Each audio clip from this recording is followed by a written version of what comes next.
The FIFA Club World Cup 2025, a risky bet or a financial revolution? The 2025 FIFA Club World Cup will be the biggest club tournament in history. 32 clubs from all over the globe, a full month of competition, 63 matches, and more than $2 billion in projected economic activity. So now, we're analyzing here, but behind this spectacle lies a silent debate among investors. And what this is analytics and executives, and this is a milestone in sports entertainment or an overexposed financial experiment. In this article, a 5-part series, we will analyze the business logic and structural risk of a tournament that could define the future of global football or expose its limits. Why 32 teams? So FIFA's expansion of the Club World Cup mimics the World Cup model. More participants, more matches, more content, more revenue. In basic knowledge, with 32 clubs, each region is represented, and fans from Africa, Asia, North and South America, Europe have found a reason to come in the United States and tune into this amazing Club World Cup competition.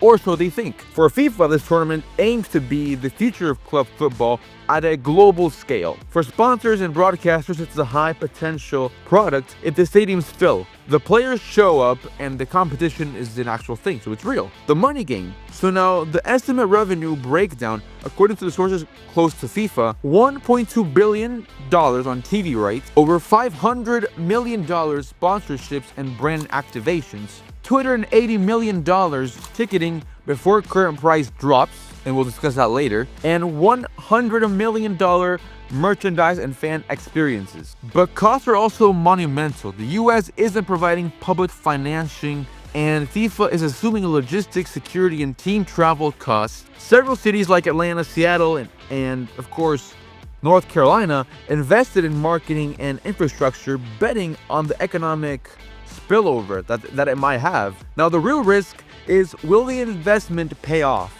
So talking about number one, the low ticket demand, and early sales have been really struggling.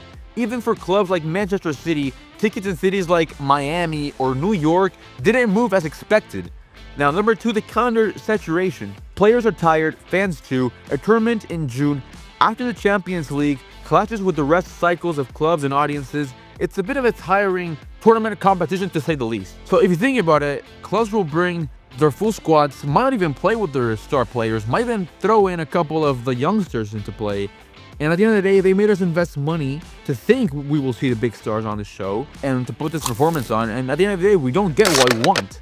So we invested to see youngsters play, and just the brand of their own club, of the big European clubs, is what gets us to buy these ridiculous amount of money tickets that were in that time. Now, we'll talk about how the demand went very low now in this year Club World Cup. And the third one is club resistance. So several clubs would prefer not to participate. Some have, even thought about bringing reserve squads. I mean, their squads are out right now, but there's still some that haven't released their squads due to this matter, that they're thinking about not bringing their star players and rest them for the season, but bringing in the reserve squads. Others see the tournament as a friendly with no real return or no real reward, saying that people say, or players even say, coaches, managers say that this tournament is the best of the best. But if you think about it, again, I'll say it, that Europeans are facing clubs from Asia that,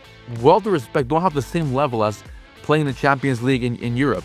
So people call it glorified friendlies, which, I mean, I get where they're coming from. But again, if you're a footballer, if you're a professional team, you want to go out and win every game. But I understand their logistics and how it's coming from them. So now the ROI and the reputational risk. So FIFA bets that this tournament will become the Champions League of the world and a product of that reinvents international club competition.